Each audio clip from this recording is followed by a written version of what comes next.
All right, welcome to another episode of the Business Bros. We're on with Rom Raviv, youngster, just killing it out there. I've been watching him do some stuff on Instagram. Dude, literally, one time I saw you on Instagram live for like 4 hours. So you caught my attention. I was like, I got to get this kid on the show, figure out what the hell he's doing. What is he up to? Normally, I do a lot of interviews with realtors, small business owners, that sort of stuff. And every once in a while, I like to throw in people who are just getting started that are, figuring out like, I got to do something and this is what I'm going to do. So welcome to the program, my brother. Thank you, man. I'm really excited to get this show on the road. All right. So tell me a little bit about yourself. Give me a little bit of background. So my name is Rom. Obviously, I'm from Long Island, New York. I currently just finished my freshman year of college, and I go to a school in New York City for business, majoring in digital marketing. And currently what I'm up to right now is I have obviously a podcast of my own called the Spreading Success Podcast, as well as recently in the past few months, I've been growing my personal brand online, kind of just networking with some really amazing people. And very soon I'm opening up my own social media marketing agency. Boom. So digital marketing in college. I'm curious, how much are you learning in school that is super relevant today and how much of it is like old school tactics?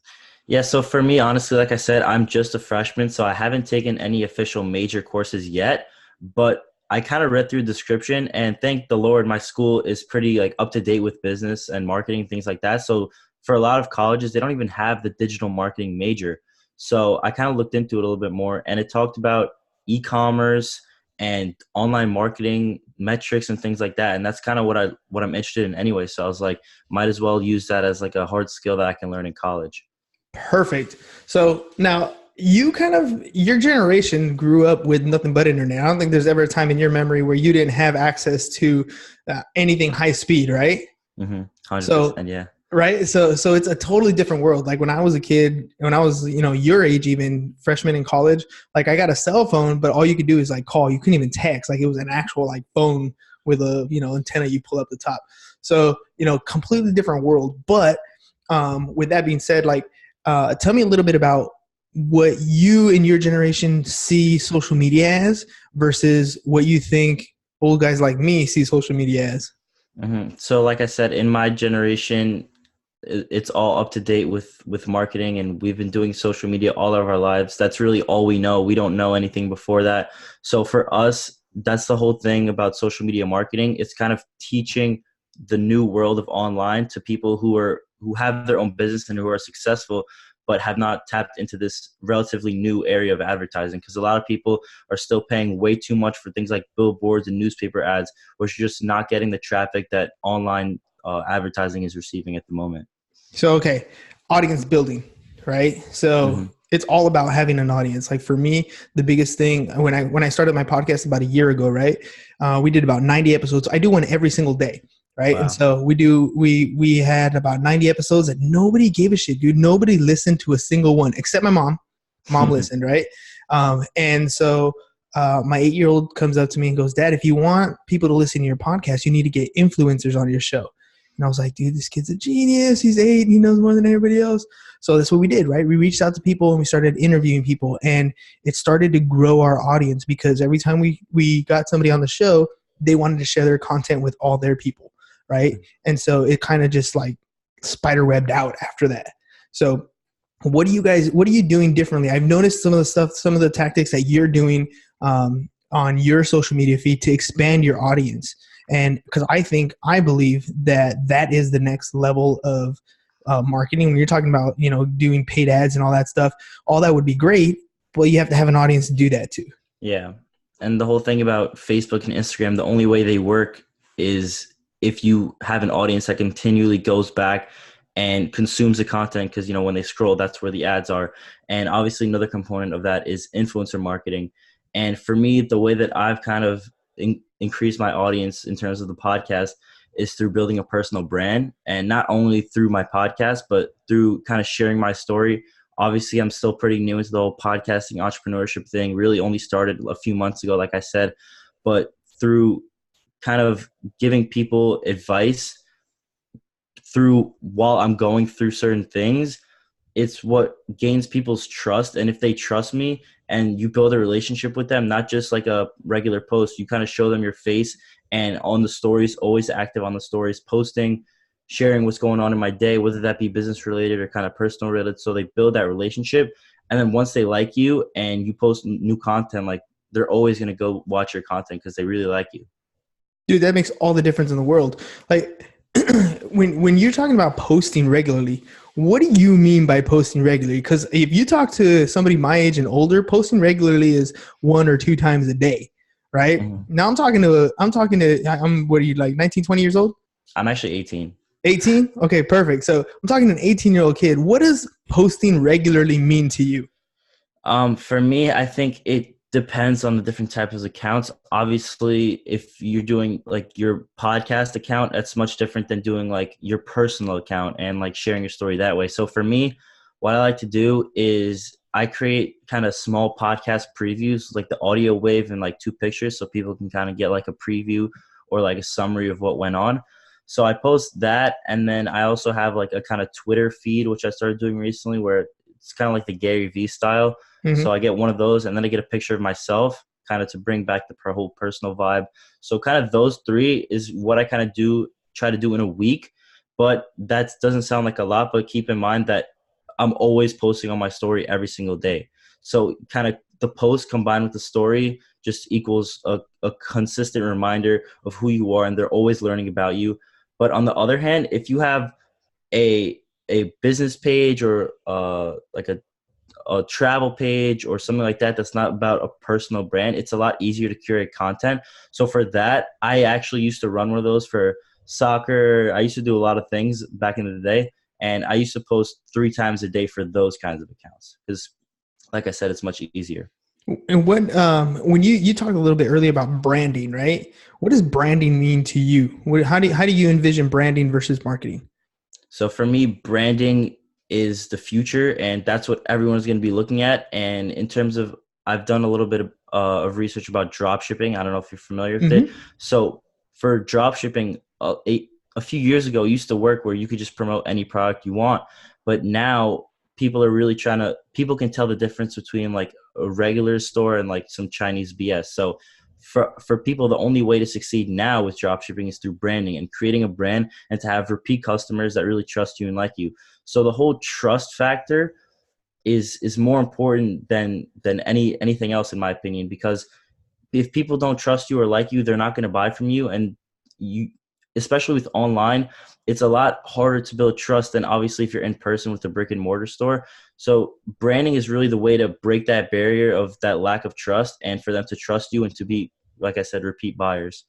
So branding, in your essence, is what we would call a popularity contest when we were younger, right? It's a matter of you walk around campus and people know who you are. They shake your hand. They say what's up. They do all those things, except it's digital, right? So it's the same type of concept. When you pop online, people hop on just to say hey, just to say what's up, just to give you a little bit of a thumbs up or something, but that they're involved in your content, right?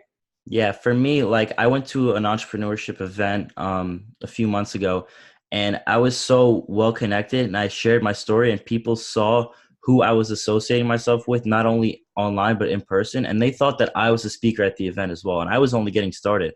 But just because I put myself out there, I branded myself as someone who's a successful person in not only the podcasting but I'm rich in not really in money, but in my network, which is for me in terms of building something longer than just a few years. That's really where you need to focus your time on. And that's why I really started a podcast. All right, tell me a little bit about that rich and network, because that means a ton to me too. It's a lot of people see big name podcasts like Joe Rogan's podcast, or they see Gary Vee's content, and they think, dude, I want to do that. I want to just make a ton of money off my podcast. And it's really difficult actually to make money off your podcast, but the network that you create within it, the people that you have on your show, the people that you communicate with, the people that you engage with, all of a sudden it opens doors and creates your audience to a bunch of different things than it would be just to monetize the one piece. What do you think about that aspect of it?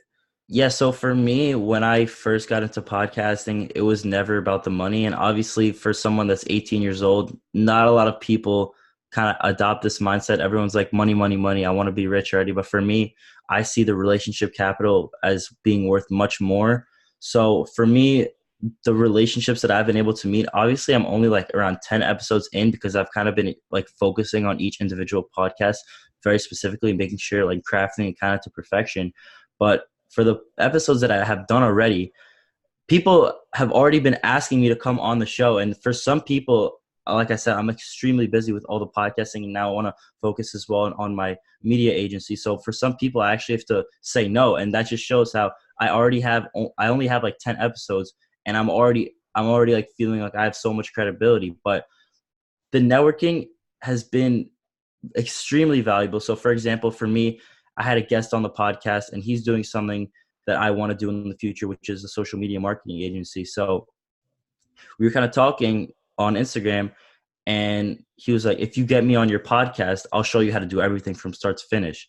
And I was like, "Deal!" Deal. Like, like, all right, fine. So, I mean, I got him on the podcast. I was planning on having him on the podcast anyway, but because of that, I not only got to get mentored by him about what I wanted to learn, but he also taught me in a much more personal and friendly way than he would even if I did pay him for a mentorship. So you kind of building a relationship that's more, it's on top of money. And obviously a lot of people, almost everyone that I interview, I usually have their phone number for contact reasons. And I usually use the excuse, oh, you probably get flooded with so many DMs. Let's just keep in touch like this. And obviously they bet that I'm not only using that phone number for the podcast. Obviously, I'm going to continue to network with them, and building those relationships and having those phone numbers for me is why I'm focusing so much on this I'm not really even focused on money. For me, I'm trying to just make this into a hobby and something that I kind of do on the side, because the partners that you can build through podcasting kind of complement you when you're doing a business. They kind of go hand in hand. So it's kind of like a machine, get a network and move it to the business. When did you realize that you were shifting your mindset when it came to social media? When you stopped posting like dumb shit from high school and started really trying to connect with people who were making moves? Like there's a big difference in that aspect. The reason why you have attraction to your podcast is because you had already developed relationships with people on social media. They wanted to see what you were doing. So naturally, when you put out a medium that they can have more exposure to, then you already had an audience. So what kind of shift did you make, and what kind of advice would you give to, a kid who's just graduating high school, who's about to go into the world and now wants to make some sort of career? What should he or she be doing with their social media? So for me, honestly, I do have two accounts. So I do have a personal page for kind of like my friends and family, and then I have another one which is more of the business page. But for me, the whole reason why I got started into entrepreneurship and podcasting in general, I was always a big fan of Gary Vee ever since I was 16, buying the shoes, buying the books and everything like that. But I was so scared about what all my friends would think in high school, because in high school it's very different than college. You can't escape the people that are in your class, because there's only a few hundred kids, at least in my grade, and they're constantly like, they know everything about what you're doing, and they're going to make fun of you every single day, and you can't leave because they sit right next to you. So once the second I graduated, I was kind of more open to doing things. I wish I could have had the courage to do it early on. And imagine if I started at 16, man, I would have been exploding already. But so what I did was I started becoming more open. And then I went to an entrepreneurship event called Breakthrough. And I just kind of talked to people that I looked up to on social media. And a lot of them were talking about personal branding and podcasting, and I didn't really know much about it. I was like, yeah, it's kind of cool. But then I started talking to the speakers on the side, especially the ones that I looked up to and that were kind of close with Gary Vee, such as Casey Adams, and he has a crazy podcast. So I got to really talk to him, and I was like, man, like, I'm not like a 8-figure earner. Like, who the hell am I to have a podcast? He was like, man, that's not what it's about. You don't need to have that to have a podcast. You just need to share your story as well as share other people's story and provide value that way. And then I was just asking so many questions and then I went home, I went to sleep, and then I didn't take any action by that time. But I was like, something woke me up at 2:30 in the morning. I was like, what the hell am I doing, man? Like, why am I letting other people not just restrict me from doing what I want to do? So I ended up the next morning, made a whole new Instagram account, started posting content on there, and then created the podcast as well. And then just started going from there. Your mind doesn't shut off, huh? Like you just keep thinking about it all day long before you go to bed, Man, when you wake up in the morning, oh while you're my sleeping. God. Yeah, there's so many times like where I see, for example, I made this, you know, those like Gary Vee style content where they have like the bar that kind of moves a little bit. Yeah. So I kind of learned how to make those through a friend, and I saw that it was a lot easier than people made it out to be. And like usually when people see a good idea or like something that they can use, they're like, oh, I can just use this in my life and it's going to help me out with my content. But for me, I was like, I can make so much money off of this. Like for me, the whole entrepreneurship thing, I'm always looking to turn things into a business. For example, another thing that I did is something called profile rings. And I know I mentioned it to you a little bit earlier on in the DMs, but kind of adds a little circle to their profile, makes it look more engaging and things like that. So the second I found out how to do it, I was like, yeah, I'll obviously add it to mine. But I was always thinking like, wow, I need to turn this into a business. And I started selling it to people and I started getting influencers, but that was just always on my mind. Like that night I just couldn't go to sleep and always on my mind. Well, share it with me, dude, because I got a lot of realtor and small business owner audiences, right? Mhm. I mean, it's been phenomenal. We started using the Sling Studio, which is it helps us do like video podcasting a little better, kind of like we're doing now with Zoom. And I mean, I'm just telling you, the engagement has been through the roof. I was looking at a Facebook metric the other day, and it said we had like over 2,000 video views in the last week. I was like, dude, that's ridiculous. That's amazing, Yeah, that's right? great. And so but I got a lot of these people who are, they would even say like if they were talking to you, they're like, I'm not a tech person. I'm not a, I'm not really a social media person, but they know they need it, right? They know they need to do better. So share with me a little bit about the profile rings because they are super cool and you do them relatively cheap and with a quick turnaround time. So if people want to put this on their Instagram, it makes a huge difference. And talk a Mhm. little bit about that so they can get a hold of you too. So in terms of the whole tech savvy thing, that was something that I was concerned about when I first started out podcasting. I was like, I don't have the mic, I don't have the headset, I don't have the computer. But then at the end of the day, I realized, done is better than perfect. So just getting started was the most important thing for me. And obviously I'm learning as I'm going, creating new foundations for my podcast, new audio editing. But for me, in terms of the profile rings, like I said, it kind of adds another ring onto your Instagram profile, and there's 16 styles that you can actually choose from. And not only if you don't have a story does it make your account still seem more engaging, but when you do actually have a story, it kind of adds that double layer ring, which is the original Instagram ring plus the one that you already have. And it just makes it makes your account stand out, because if people just see one ring, it's like, oh, I see this all the time. But if they see two or like some kind of design, it's like, wow, like this is something different, let me click on it. So it makes them kind of more engaged.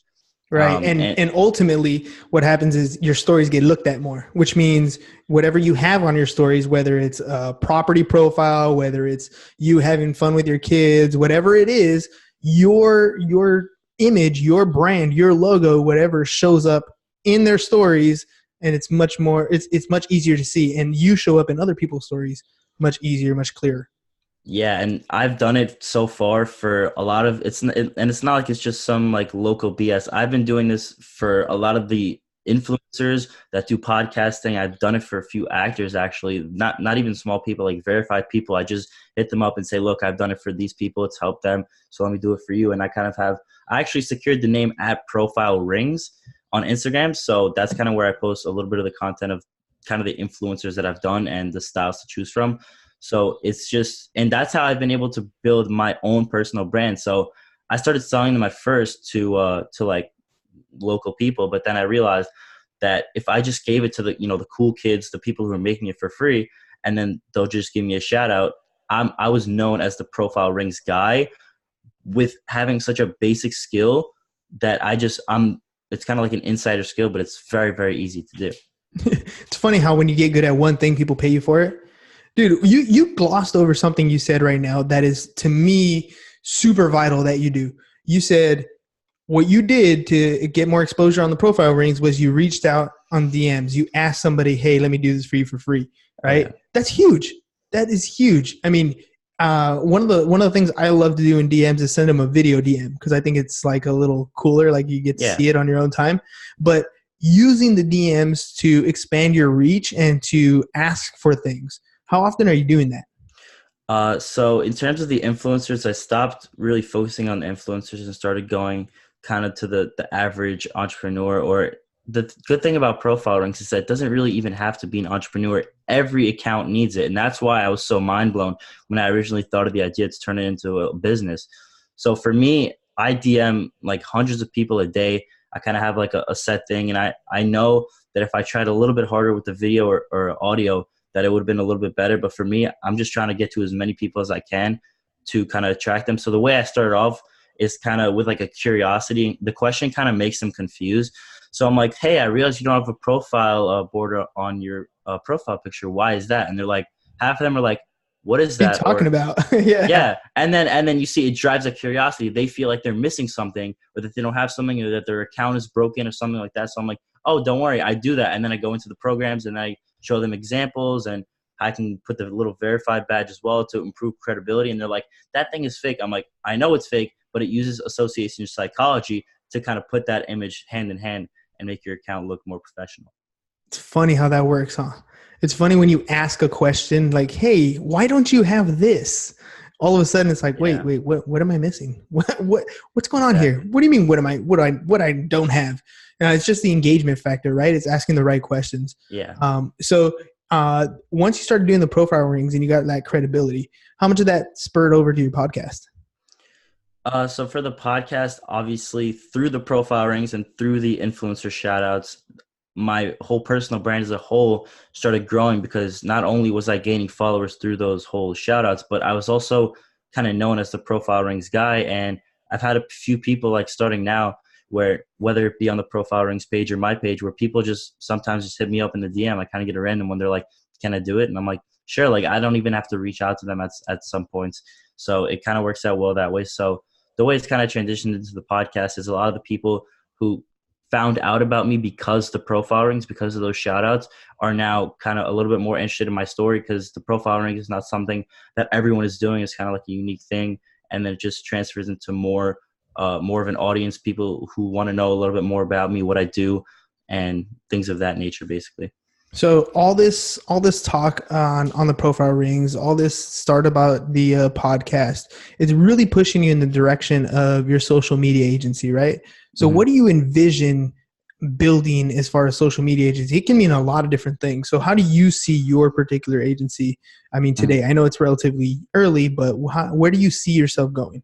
Mm-hmm. And one thing I want to quickly touch up on before I talk about that is, in terms of personal branding, this is something, the first steps that I'm taking towards building the whole agency, and I'll get a little bit into that in a second. But for me, it's so the first thing I'm doing is obviously creating a website. And the basic services I'm going to offer is website creation and Facebook ads for local businesses. And I'm kind of partnering up with someone that I met on Instagram. Kind of been great friends through that. So that's something that we're working on. But in terms of social media and personal branding, I don't know if you have this for yourself, but I just secured the domain romraviv.com. And I kind of created a personal branded website with my podcast. I started writing a few articles. And just a quick tip for anybody who's doing, like you said, real estate or anything like that, if you need to put yourself out there. And, GaryVee.com, GrantCardone.com, they all have it. And I think, because you have to get it early, because a lot of people are kind of jealous that I have my name, that I got it early enough, because a lot of people, their names are taken. So try to get them before they're gone. But You're talking yeah, about your own name for your domain name. RonRaviv.com. Yeah, Yep. it's funny how that works. Yeah, I bought my name, and I'm with you. I bought my kids' names because I Oh, know that that's they're going to be, they don't have any clue what they're going to do with it. I just park the domains anyways, but I own them yeah. because That's I it's don't so want them to important. go away at some point. And I mean, I just started doing like a family vlog, so That's I'm cool. starting to pitch the kids because they want to build their own audience, and they don't really have any clue of how to do it themselves. So I'm helping them do it, and I know down the road owning their domain name is big time control Oh when yeah. Google search. Do you know what I mean? It's so crazy. Yeah. And for me, that's what I'm trying to work on right now, getting SEO. Kind of the way that I'm trying to build up that SEO to get my romraviv.com first when people search Rom Raviv is through kind of getting traffic through the podcast. So what I did is I put the link in bio, which is romraviv.com/podcast. So when they click to listen to a new episode, they have to go through my website first. So they click there, and then they click to the podcast button, and then they go to the podcast. So it's kind of like a in the middle state, which gets more traffic to my website.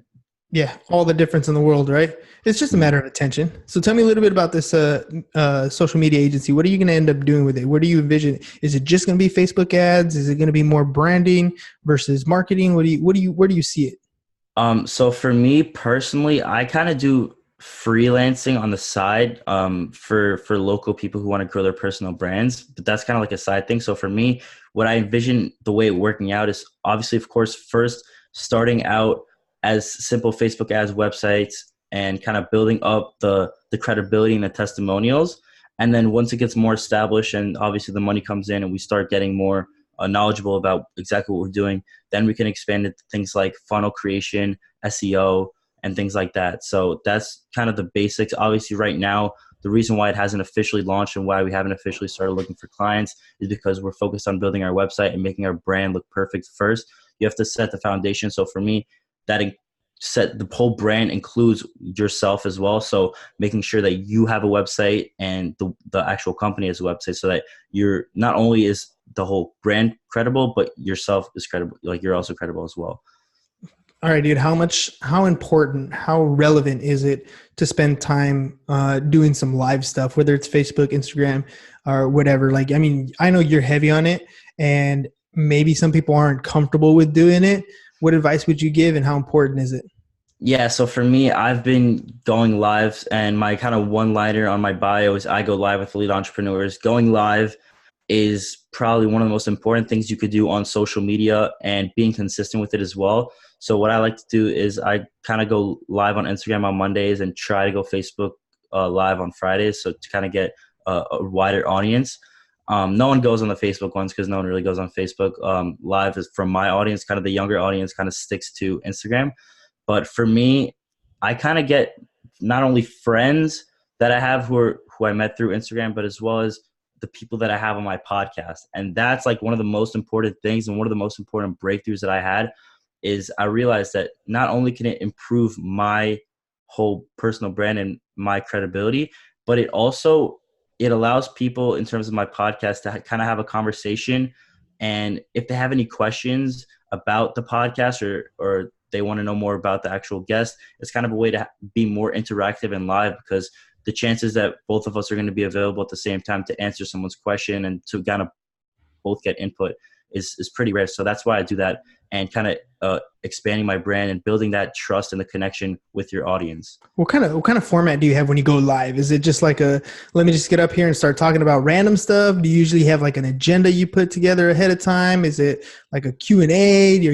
Are you inviting people to hop on? How do you run your live? So it kind of depends on the person. Sometimes if it's not someone that I have on my podcast, it's just like one of my friends that I just kind of talk business with, then we'll go on there and we'll just chat it up. Anything that comes to our mind, any business thing that we've been doing. And then kind of if people do have questions, then we'll kind of go about answering those. And then if it's more with kind of like a guest, I kind of ask them for any updates since the podcast episode, what they're working on, and then as well if anyone has any questions. But other than that, it's kind of like a free thing. If something crossed your mind about business, you learn something new, you want to share a valuable story, then that's really how it works. Dude, I admire the ambition that you got. I hope you continue to take steps forward and take your L's with dignity and learn how to progress. Because honestly, and it's funny because I teach in the morning. I don't know if you know this. I teach high school, so I Oh teach wow. a senior class, and it's called financial algebra. I teach 17-year-old kids about things like how to buy a car, how to buy a house, how to balance a budget, what stock is, what That's dividends are, perfect. all that stuff. So so when I see kids like you who are like taking a step forward and actually are working towards something, I always give them the same advice, and it's kind of negative but kind of positive. Like, fail fast, fail often, fail as often as you possibly can. Take as many risks as you possibly can, and learn from each and every one of them, because you're gonna fall flat on your face, and that's a good thing. It means you figured out a way not to do something, and then you're gonna keep hustling and grinding and moving forward. So I 100% admire what you're doing, and thanks for taking the time to come out and talk to our audience, because I feel like if people can see that uh, young generation has the same ambition, how the young generation come out and do these things, and it's nothing more difficult than having a conversation with somebody. Then anybody can do it. There's no fear, you know what I mean? We have years of experience on you, and yet when the camera goes on, we freak out. Yeah, I'm not gonna lie. Even for me, obviously having 10 podcasts in around and being on the iTunes new noteworthy section, people will think, "Oh, this guy's got to figure it out." But there's some podcast episodes when I first started that I would literally push off because I would be too scared to go on the podcast. I'm not gonna lie here. I was so scared. I was like, "What if I mess up? What if the audio mess up? What if I say something by accident?" And I was so nervous. But at the end of the day, it's just kind of facing those fears. And if you fail, at the end of the day, you have so many more chances, especially for me. I'm so young. I have so much time. You know, I could start a podcast in 2 years all over again and just even start the whole process all over. I have so much time. So that's really what's been driving me to continue to fail. It's funny, man. I had a conversation this morning with somebody who hit me up social, or I think it was email, and they wanted to know about how do I start a podcast, right? And so, you know, I give them all the technicalities, all this, the, you know, equipment that we use, all that stuff.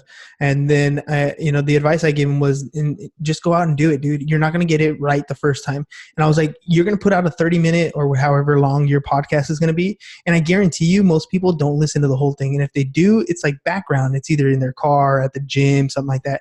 They're not really paying attention to you. So it's okay if you mess up. It's okay if you stutter. It's okay if you, you know, fumble your sentences. It's totally okay. You're going to get better every time. Right. And maybe in that 30-minute conversation that you have with somebody, there's like a 15-20-second gem of information that you can pull, cut, and repurpose. So, you know, think of every single episode as I get a bunch of small pieces of content that I can use again, that I can turn into an Instagram post, that I can turn into a Facebook post or whatever. And you never know that 30-second gem in that crappy 30-minute, you know, podcast episode is the thing that takes it to the next level. Yeah. And for me, for all of you out there that want to start a podcast, something that I realized pretty recently is that the whole stuttering and messing up part, that's actually kind of needed in a podcast, because it makes it like no one wants to sit down and listen to a scripted interview and everything's boring. When you mess up, when your mic stops working for a second, when you stutter over your words, when you say the wrong thing, it kind of brings out a personality into you. And as much as it kind of seems weird, it's kind of good to mess up sometimes, and authenticity, to not do everything consistently with being perfect in every word, because that's kind of shapes who you are and it's unique. And obviously, like, everyone has their own touch on it. Yeah, it makes it authentic. It makes it real. Like, we actually want to interact with people, not machines all the time, right? If I wanted to go to the bank and, you know, stand in line at the ATM machine, I would go to the ATM machine, but sometimes you want to talk to the teller, right? I don't know. It's just, we want to interact with people. And even if we're not interacting with them face to face, it's cool to have that mess up and that little bit of mistake. It's like, these people are real. They're telling me their real story. This is what really happened to them. So I don't know. I think that's the authenticity of being yourself. Yeah, definitely. That's something that a lot of people are scared of when they first start out. But once they realize that, then, you know, you really aren't failing, because when you're making a mistake, it's kind of bringing out the real you and what you're really trying to talk about. Exactly. Which is whatever's on the conversation, whatever's in your mind, whatever's in your heart. That's what people want to hear. They want to hear you. That's why they like you. That's why they're your friend. That's why they comment on your stuff, because they actually like who you are. So be you. Right? Be you. Dude. Yeah, most definitely. Thanks for taking the time to be on the show today. Thank you, man. It was a pleasure being on this podcast. Cool, man. I look forward to seeing you. I'm going to hop on one of your lives and request to talk to you on one of your lives. See how that goes. Let me know. It doesn't have to be right there when I'm already on live. We can kind of schedule it out like we did for this podcast, kind of figure out a time that works best for both of us, and kind of talk about, kind of preview what we talked about and things like that if you want. So just, I am so down. Anytime, dude. Anytime. 100%. All right, ladies and gentlemen. Rom, how do they get a hold of you if they want to get those profile rings done? So the profile rings, you can either shoot me a DM on my personal account, which is at rom.raviv, or at profile rings. That is profile rings with an S at the end. So shoot me a DM and we'll just keep in contact from there. And check out my profile ring. I have one. Rom has one. Look at it. And then once you see it, the great thing, ladies and gentlemen, is once you see it, you can't unsee it. Like now Yeah. you're going to notice that, oh, damn, all these people don't have it. I got to get it for sure. And you see who does have it as well, and you see like, wow, these big people like actually have it. It's not some random little thing that this guy made up. And it's funny, it is a little thing, but it's a major thing when you Yeah, look at it. yeah. It makes all the difference when someone's clicking on your story or engaging with your profile, even just when they come across your profile in general. Exactly. Be the best looking billboard. That's all I got to say, right? Exactly. All right, ladies and gentlemen, that's all we got for you guys today. Peace. And I'm Yeah. out.